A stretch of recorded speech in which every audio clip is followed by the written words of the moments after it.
Dis à ton voisin, veille. Dis-lui, veille, car le diable existe. Dis-lui, veille, car le diable existe. La première chose que j'aimerais te dire, c'est que le diable est ton adversaire. Le diable n'est pas ton oncle. Le diable n'est pas ton tuteur. Le diable n'est pas ton ami, mais le diable est ton adversaire. 1 Pierre chapitre 5, le verset 8. Soyez sobre. Soyez sobre. Veillez. Veillez. Votre adversaire, le diable, Oui. rôde comme un lion rugissant, cherchant qui il dévorera. La Bible dit soyez sobre, veillez. Et automatiquement, tu peux regarder dans ta Bible, on dit votre adversaire. On n'a pas dit ton oncle, on n'a pas dit ton ami, on n'a pas dit ton partenaire, on n'a pas dit tout ce que tu veux. On a dit ton adversaire, c'est-à-dire ton opposant. On a dit soyez sobre, veillez. Pourquoi? Votre adversaire. Maintenant, il y a des gens là, quand tu leur parles du diable, ah mais le diable. Frère, on a dit ici c'est ton adversaire. C'est la réalité que je veux te prouver aujourd'hui. Après, je vais parler de Jésus parce que je ne fais pas l'apologie du diable, bien sûr. Mais c'est pour montrer que c'est une réalité spirituelle. Et d'ailleurs, si on s'est réunis ici, c'est que le diable existe vraiment. Maintenant, c'est pas parce qu'il existe qu'il doit avoir tous les droits dans ta vie. Mais pour qu'il n'ait pas tous les droits dans ta vie, tu dois savoir comment il travaille, comment il opère certaines choses, que tu puisses jouir de la liberté en Christ. Donc la première chose, c'est soyez sobre, veillez. Votre adversaire, le diable, rôde comme un lion rugissant, cherchant qui il va. Ça veut dire, quand on est comme ça, là, le diable cherche quelqu'un. J'aime bien parce que le texte ne dit pas cherchant des personnes. Le texte ne dit pas cherchant une famille. Le texte dit cherchant qui il va dévorer. Tu dois savoir aussi, il y a des gens, il y a des esprits. Toute l'année, ils cherchent à faire quoi? Te détruire. C'est pourquoi la Bible dit, soyez sobre, veillez, votre adversaire. C'est l'une des seules fois où l'apôtre Paul utilise ce terme, votre adversaire. Frères et sœurs, on ne peut pas simplement venir à l'église et simplement dire Jésus est vivant. Jésus est vivant, c'est la vérité. Malgré que Jésus soit vivant, il y a un adversaire. Et quand on oublie ces réalités-là, on va tomber dans certaines choses qu'il ne faut pas. Prends ta Bible dans Genèse chapitre 1, on va voir quelque chose de merveilleux. Alors, lis avec moi Genèse chapitre 1, le verset 1. 1, 2, 3, lisons tous ensemble. Au commencement, Dieu créa les cieux et la terre. Voilà. Verset 2, 1, 2, 3. La terre était informe et vide. Dès que la Bible commence, le premier livre, le premier chapitre, le premier verset, tout se passe bien. Au commencement, Dieu créa les cieux et la terre. On n'arrive même pas au milieu du livre. Dès le verset 2, on dit quoi? La terre était informe et vide. C'est-à-dire, dès que la Bible commence, il y a un problème. Mais la Bible, c'est le livre de qui? C'est le livre de Dieu. Mais dès que le livre de Dieu commence, il y a un problème. C'est ça, on dit, il y a un adversaire. On n'arrive même pas au milieu de la Bible. On n'est même pas dans Esther. On est premier livre, premier chapitre, premier tout.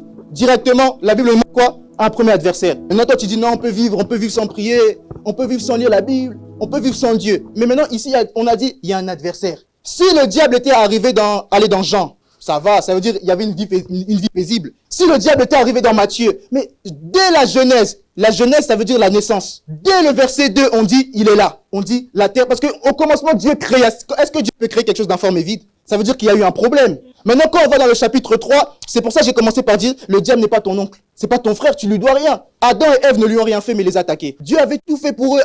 Donc, un beau pays, une belle maison, tout. Ève n'a rien demandé à personne. Directement, qui vient? Le serpent, l'image du diable. Il commence à la blaguer. Qu'est-ce qu'elle fait? Elle tombe. C'est qui? Mais c'est l'adversaire. Dis à ton voisin, maintenant, toi, tu dis, le diable n'existait pas. La Bible dit, Dieu existe et il agit. Mais le diable aussi existe et il agit. Les deux, ils agissent.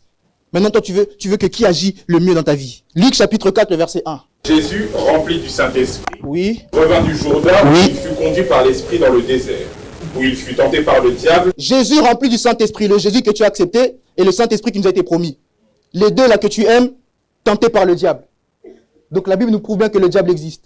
Ça c'est Jésus. On y va. Luc chapitre 22, le verset 3. La Bible dit, le Seigneur dit, Simon, Simon, Satan vous a réclamé pour vous cribler comme le froment. Ouais, le Seigneur, donc Jésus dit à Pierre, Simon, Satan vous a réclamé. Mais c'est le diable. On continue. Éphésiens chapitre 4, le verset 27. Éphésiens chapitre 4, le verset 27. Et ne donnez pas accès au diable. Et ne donnez pas accès au diable. Mais ça veut dire qu'il existe. Si on dit à quelqu'un, n'ouvre pas la porte, ne fais pas ça, parce que ne donne pas, et puis on dit bien, ne donne pas accès au diable. Job chapitre 2, le verset 1. Job chapitre 2, le verset 1. Nous lisons la parole de Dieu. Amen. Or, les fils de Dieu vinrent un jour se présenter devant l'Éternel, et Satan vint aussi au milieu d'eux se présenter devant l'Éternel. Et Satan vint aussi au milieu d'eux se présenter devant l'Éternel. Or, les fils de Dieu. Maintenant, on dit, Satan est là. Donc, il existe encore. Malgré tout cela, sachant qu'il existe et qu'il agit, Dieu nous a octroyé un pouvoir spirituel. Parce que c'est bien beau de dire qu'il existe, mais ce n'est pas parce qu'il existe qu'il peut faire ce qu'il veut dans ma vie. Donc maintenant, le plus important, tu sais qu'il existe, c'est pas pour te faire peur. C'est pas parce que quand tu marches, il est là. Non, il n'est pas là. Dieu t'a donné un pouvoir spirituel. Luc chapitre 9, le verset 1. Luc chapitre 9, le verset 1, nous lisons la parole de Dieu. Yes. Amen. Jésus, ayant rassemblé les 12, leur donna force et pouvoir sur tous les démons, avec la puissance de guérir les maladies. Jésus réunit les 12 et il leur donne force et pouvoir sur tous les démons. J'ai pris ici dans Luc parce qu'ici on dit tous les démons, avec la puissance de guérir les maladies. Je vais revenir encore après. Luc chapitre 10, le verset 17. Chapitre 10, le verset 17, nous lisons la parole de Dieu. Mmh.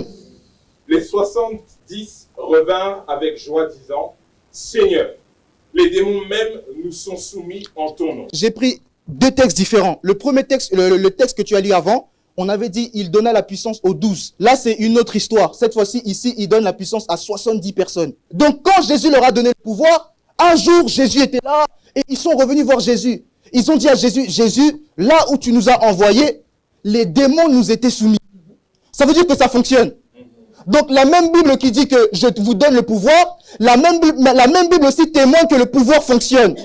Et je dis toujours que, en fait, la Bible, c'est un recueil de témoignages. La Bible, c'est des gens qui ont vécu avant nous des expériences avec Dieu. Et quand on te donne la Bible, c'est pour dire, moi, ça a marché pour moi, ça va marcher pour toi. Amen. La Bible, quand tu la lis, Pierre est en train de te dire, ça a marché pour moi dans la barque, ça va marcher pour toi. Amen. Quand tu prends la Bible, on te dit ce qui a été fait. C'est possible aussi pour toi. La Bible ne dit pas simplement, ah, je vous donne le pouvoir, allez et chassez les démons. Quand Jésus dit, allez chasser les démons, quand vous allez dans le livre des Actes des Apôtres, vous voyez effectivement les disciples chasser les démons. Donc la Bible, ce n'est pas uniquement un livre où on excite les gens. La Bible, c'est pas seulement un lieu où on excite les gens. Allez, allez, allez. La même Bible qui te dit, allez. Si tu vas plus loin, on te donne maintenant le témoignage des gens qui sont partis. Marc chapitre 16, le verset 17. Marc chapitre 16, le verset 17. Nous lisons la parole de Dieu. Voici les miracles qui accompagneront ceux qui auront cru. Ok. En mon nom, ils chasseront les démons. Ils parleront de nouvelles langues. Ici aussi, il dit encore aux disciples, allez, je vous donne le pouvoir de chasser les démons. Ça nous prouve une fois de plus que les démons existent, que les esprits existent, que le diable existe. Alors Dieu te donne un pouvoir. Je le redis encore une fois, si la Bible, à chaque fois que la Bible dit, allez, faites, quand vous allez plus loin dans la Bible, quelqu'un l'a fait. Parce que la Bible, c'est un livre de témoignages. C'est pourquoi on dit tout le temps aux gens à la maison, lis la Bible. Au travail, lis la Bible. Parce que la situation que tu vis, il y a forcément quelqu'un qui l'a vécu dans la Bible. Et quand tu lis la Bible, c'est pas Jésus qui te parle uniquement. C'est cette personne qui témoigne au nom de Jésus. Quand tu lis la Bible, Pierre te dit, moi aussi dans la barque, j'ai eu peur, mais j'ai fait confiance à Dieu. Quand tu lis la Bible, souvent on dit, c'est que non, dans la Bible, c'est les gens qui ont parlé aussi. Il n'y a pas que Dieu. C'est les hommes qui ont parlé inspirés par Dieu. Donc à chaque fois que tu ouvres le livre, c'est quelqu'un qui te dit, moi aussi j'ai eu peur. Daniel peut te dire, moi aussi dans la fosse j'ai eu peur, mais j'ai fait confiance à Dieu. J'aimerais parler à quelqu'un qui vit une situation difficile. Ça va finir. Ça va finir. Il y a des moments où le Seigneur permet que tu entres dans une situation parce qu'il est déjà dans la situation. Ah, je vais aller plus loin. Daniel, on l'a mis dans une fosse au lion. Mais ce que j'aime, c'est que Daniel pouvait prier, Dieu de le préserver. Seigneur, que je n'entre pas dans la fosse, que je n'entre pas dans la fosse. Je pense que le Seigneur allait le délivrer. Mais Daniel a accepté d'entrer dans la fosse au lion. Et dans la fosse au lion, personne ne l'a mangé. Et quand j'ai lu cette histoire, j'ai compris que si Dieu te fait rentrer dans la fosse au lion, si Dieu te fait rentrer dans la fosse au lion, c'est que le lion a mangé avant que tu rentres. Ça veut dire, c'est pourquoi le problème ne peut pas t'engloutir. Le problème peut t'accepter. Le problème peut te loger. Le problème peut être ton bailleur. Parce qu'il ne faut pas que la pluie tape ta tête. Mais Dieu s'est déjà rassuré que le lion n'est pas faim. Le point que je vais donner, c'est n'ayons pas peur car Dieu est là. Matthieu 28, le dernier verset du livre de Matthieu. La Bible dit, je suis avec vous jusqu'à la fin du monde. Ça, c'est pas une promesse aux disciples. C'est une promesse à toute la terre. Et voici, je suis avec vous tous les jours jusqu'à la fin du monde. Problème ou pas, tout va bien ou pas, Jésus nous a promis qu'il sera avec nous jusqu'à la fin du monde. N'ayons pas peur car Jésus a tout prévu. Et surtout, il veille sur nous. Jésus a tout prévu, même les choses qui ne fonctionnent pas, même les choses qui sont rentrées comme ça dans le scénario. Il a tout prévu. Le but de parler du ciel à quelqu'un, c'est de lui donner envie. Donc ce matin, j'ai envie de te donner envie d'aller au ciel. Parce que le diable existe. Mais il y a une beauté pour le ciel. Le ciel, c'est vivre pour toujours avec Dieu, c'est vrai. Mais quand le Saint-Esprit m'a inspiré ce message, La beauté du ciel, en tout cas pour moi, je veux te partager ça. La beauté du ciel, en fait, c'est l'absence du diable. Pour toujours. Au ciel, il n'y a plus de diable. Prends Apocalypse, chapitre 20, le verset 10. Apocalypse, chapitre 20, le verset 10. Et le diable, qui les séduisait, fut jeté dans l'étang de feu et de soufre, où la bête et le faux prophète. Et ils sont tourmentés jour et nuit au siècle des siècles. On commence ici. C'est pourquoi réjouissez-vous, cieux. Qui doit se réjouir? C'est les cieux. Et vous qui habitez dans les cieux. Maintenant, on dit malheur. Malheur à qui? Aux gens qui sont sur la terre. Donc, c'était nous là. Malheur à la terre et à la mer. Pourquoi? Car le diable est descendu vers vous. Le diable n'est pas descendu vers les anges. Le diable n'est pas descendu vers les archanges. Il est descendu vers nous. Et quand il est descendu, il n'est pas seulement descendu, la Bible dit animé d'une grande colère, sachant qu'il a peu de temps. Que quand on accepte Jésus, on a la vie éternelle. Donc la vie ici et la vie d'après. Nous, on croit que si on meurt, Allah, on a une autre vie avec le Seigneur. Maintenant, la prochaine vie avec le Seigneur, là-bas, il n'y a plus de diable. C'est ça la beauté de l'évangile. Là-bas, il sera emprisonné. Mais c'est pour ça quand on parle de la bonne nouvelle, Jésus dit, repentez-vous. Ne restez pas dans cette vie-là. Parce que je vous ai préparé un nouveau pays où il n'y a plus de mal. Frère, il n'y a plus de diable. C'est pourquoi la Bible dit, louange pour toujours.